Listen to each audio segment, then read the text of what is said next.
Sophie Davant, née le 19 mai 1963 à Codéran, près de Bordeaux, est l'une des personnalités les plus appréciées de la télévision française. Elle est notamment connue pour avoir animé des émissions telles que C'est au programme 1998 à 2019, Affaires conclues 2017 à présent et Téléthon 2091 à présent. Avec son sourire radieux, sa gentillesse et son professionnalisme, elle a conquis le cœur de millions de téléspectateurs français pendant plus de 3 décennies. Pourtant, derrière son aura de célébrité, la vie de Sophie Davant est un parcours émouvant, mêlé de succès éclatants et de profonde tristesse.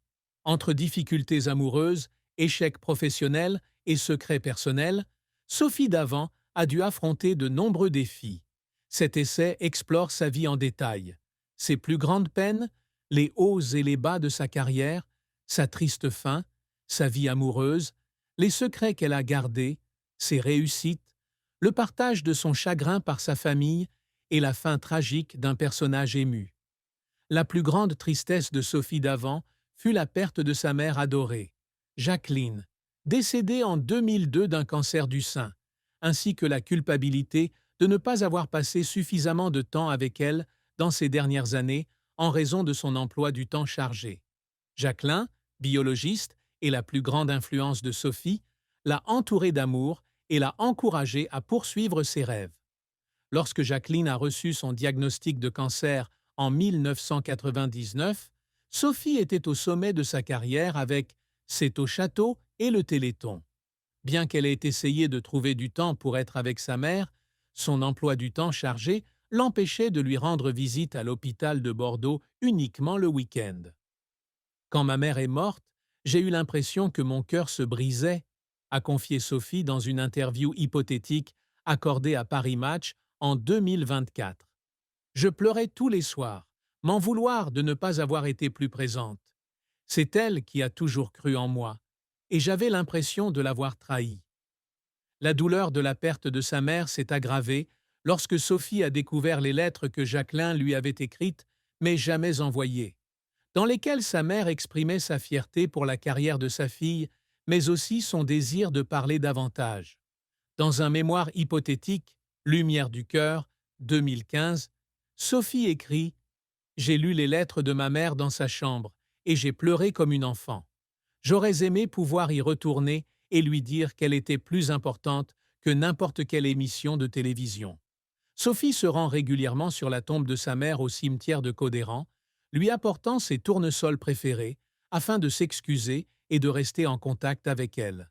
De plus, Sophie porte en elle la pression de maintenir une image publique irréprochable. Présentatrice célèbre, elle est constamment scrutée par les médias pour son apparence, sa vie personnelle et sa carrière, ce qui entraîne des moments de solitude et de doute. Dans une interview hypothétique accordée à France Télévisions en 2023, elle confiait « Il y a des nuits où je pleure parce que j'ai l'impression de ne jamais être à la hauteur. Je dois toujours sourire devant les caméras, mais parfois, j'ai juste envie d'être moi-même, avec ma douleur et mes faiblesses. » La douleur de la perte de sa mère et la pression de son travail sont les blessures les plus profondes de son cœur, faisant d'elle une personne forte mais vulnérable. La carrière de Sophie Davant a été un parcours inspirant, ponctué de grands succès en tant que présentatrice télé, journaliste et auteure, mais aussi d'échecs déchirants et de tentatives douloureuses. Née à Codéran, dans le département de Bordeaux, dans une famille d'intellectuels, Sophie a grandi avec une passion pour le journalisme et la communication.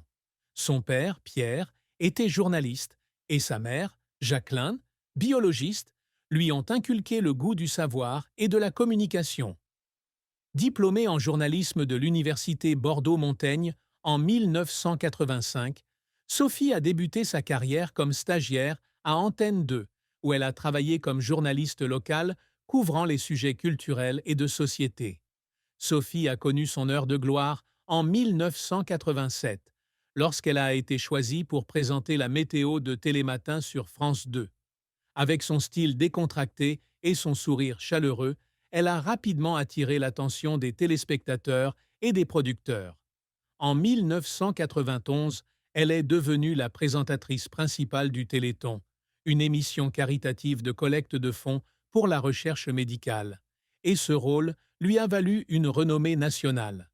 Elle a été saluée pour son empathie et sa capacité à créer du lien avec les familles touchées par la maladie, contribuant ainsi à la levée de fonds de l'émission, qui a permis de récolter plus de 100 millions d'euros au cours de sa diffusion. En 1998, Sophie a lancé C'est au programme, un magazine matinal consacré à la santé, à la beauté et à l'art de vivre, qui a atteint une audience moyenne de 2 millions de téléspectateurs par jour jusqu'en 2019.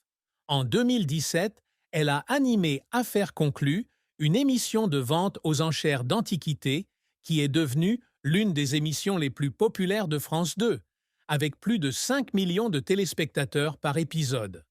Sophie a également connu le succès en tant que journaliste et auteure.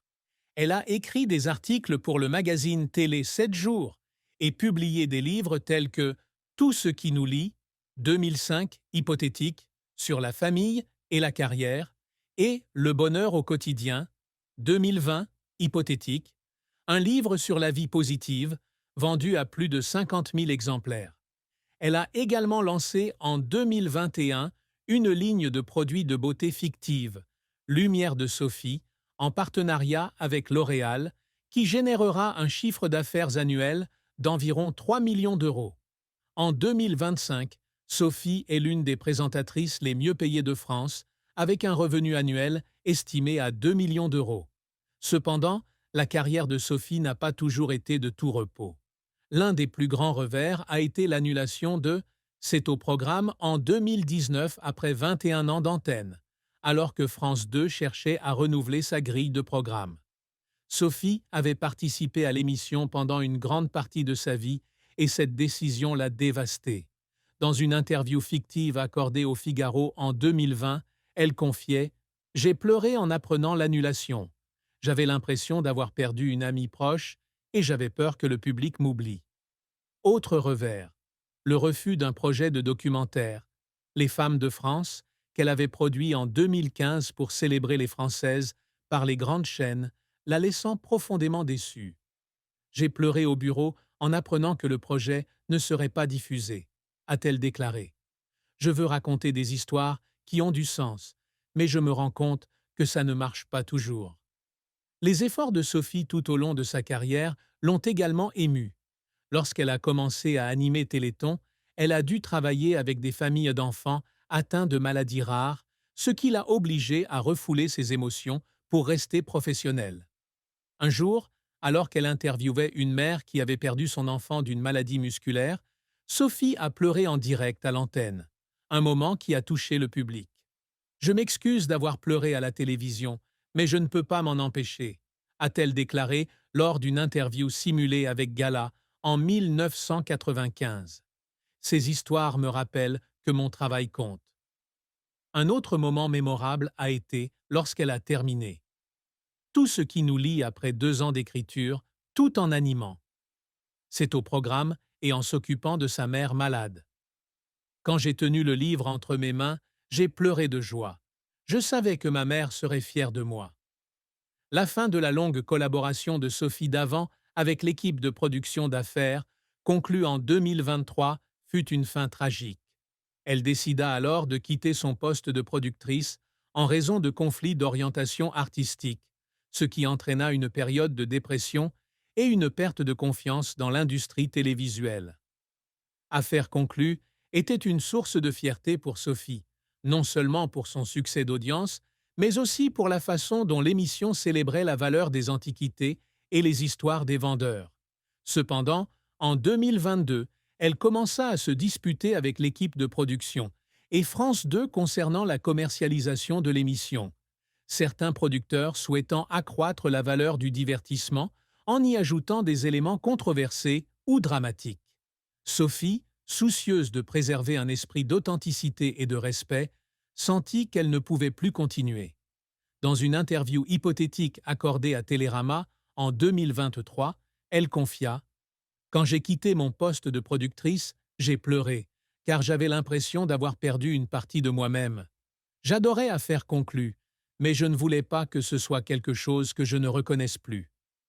Ce départ a non seulement constitué un revers professionnel, mais a également eu un impact profond sur la santé mentale de Sophie.